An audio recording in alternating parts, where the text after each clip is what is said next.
I would say number one is being extremely organized.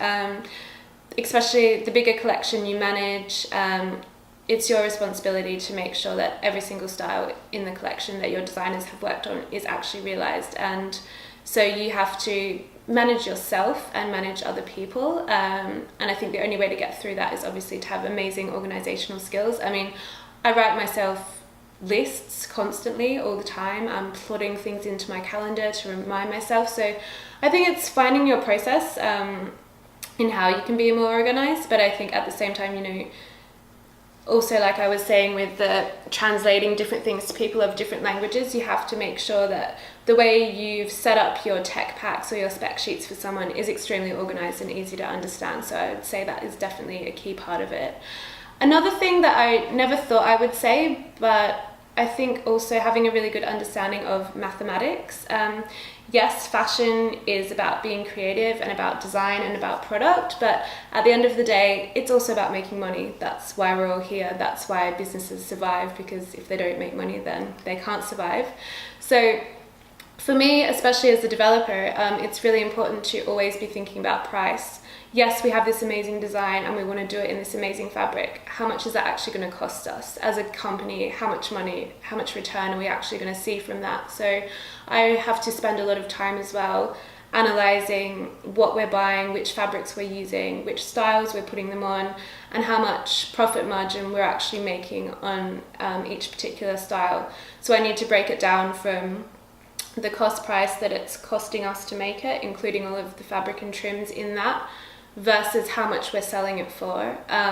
Because we sell at wholesale and also at retail, you have two different cost margins. So yeah, there's really a lot of numbers involved in it, and also I would say a lot of analysis as well. Every season I tend to look back at how much quantity did we sell in that style and why did it sell so well, you know, what is it about it that brought so much volume to that particular order. So making sure as well that next time when I'm planning another season, have we got all of those elements that did well the previous season in the next collection? I think people tend to buy your brand for a particular thing, and you can see that in every single designer. I mean, I'm just trying to think of an example, like Max Mara, everyone's always going to go to him to buy like a camel coat.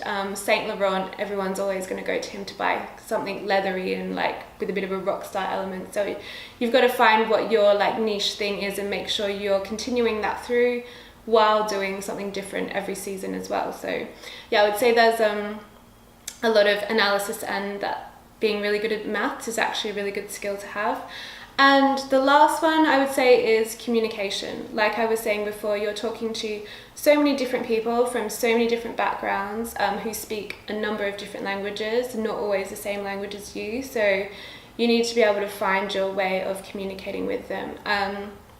Just a silly example, but not just in how you, not just what you're communicating, but how. I mean, I've found with a lot of people I work with, some people like to email, some people like to speak on the phone, some people like to chat on Skype, some people like to have face-to-face meetings, especially if English is not their first language. Maybe they don't like speaking to you on the phone as much because they can't understand, so they'll always ask you to email them instead. And you have to be really mindful of that to make sure that what you're trying to say is getting across to them, and not just thinking, oh yeah, but I emailed them, so they must get it, they must know. Like, I don't know, I email someone and then I call them, and then I call them again the next day, and really make sure that they actually understand every single thing that I'm trying to say to them. So I think that's another big thing as well.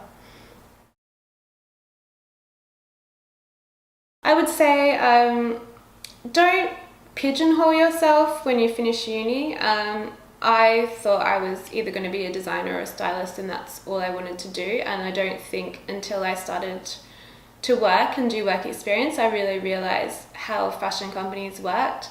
I didn't even realize that people had showrooms in Paris and that collections went there and they got sold. And there are so many different elements to the industry. I think do as much work experience as you can, work for as many different kinds of companies as you can. Like I said, a big high street retailer has a very different setup and works very differently to a small contemporary brand, and as well from a luxury brand, and just the type of job roles that they all have won't necessarily be exactly the same in another company.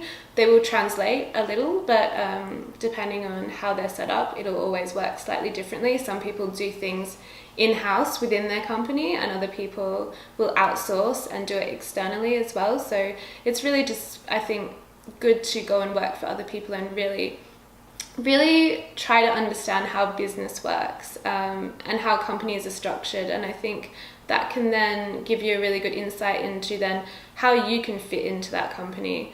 And you don't have to necessarily just be doing one thing. If you like to do a lot of different things, maybe it be design, maybe it be develop product or merchandise or PR or anything, there are so many opportunities in different places, and they're so varied. Like a PR job in one company is not going to be the same in another company. So I think you have to really think about what you enjoy and what your skills are, and look at it from the outside and see how you can kind of fit yourself in somewhere.